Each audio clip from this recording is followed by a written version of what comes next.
Selepas keberjayaan program Rumah Ibadat Hijau dan Komuniti Lestari di Masjid Jami Atukok Sungai Sirih,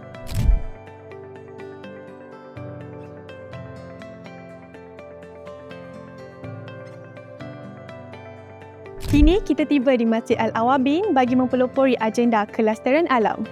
Program Rumah Ibadat Hijau dan Komuniti Lestari atau lebih dikenali sebagai RIH merupakan inisiatif daripada Kementerian Sumber Asli dan Kelestarian Alam bersama My Fund Action dengan kerjasama syarikat utama korporat dan dijayakan oleh pihak Masjid Al-Awabin.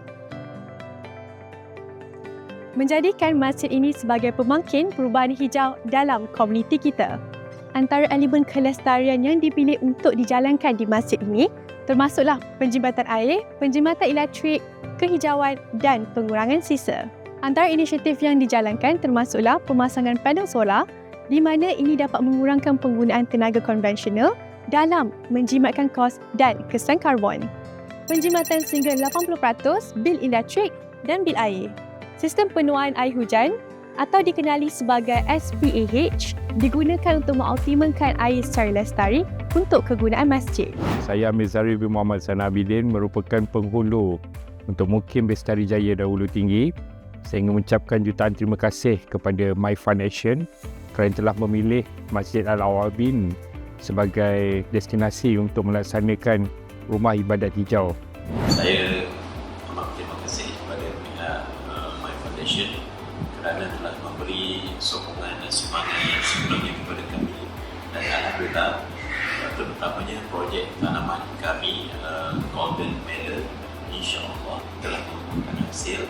Begitu juga dengan pemasangan solar dalam masa yang sama juga dapat memberi kelebihan kepada kami dan kami dapat jimatkan tenaga elektrik di masjid kami, alhamdulillah. Saya Amir Ramlan sebagai pegawai masjid di Masjid Al-Awabin dan juga dilantik sebagai pengurusi Rumah Ibadat Hijau.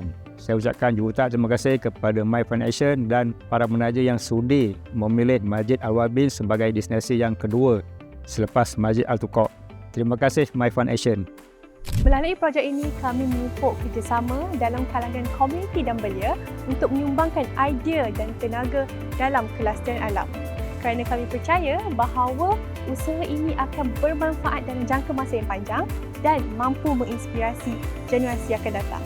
Rumah Ibadat Hijau adalah bukti usaha sama yang mampu membawa kepada perubahan. Kami menyeru semua pihak untuk bekerjasama bersama-sama untuk membangunkan komuniti hijau.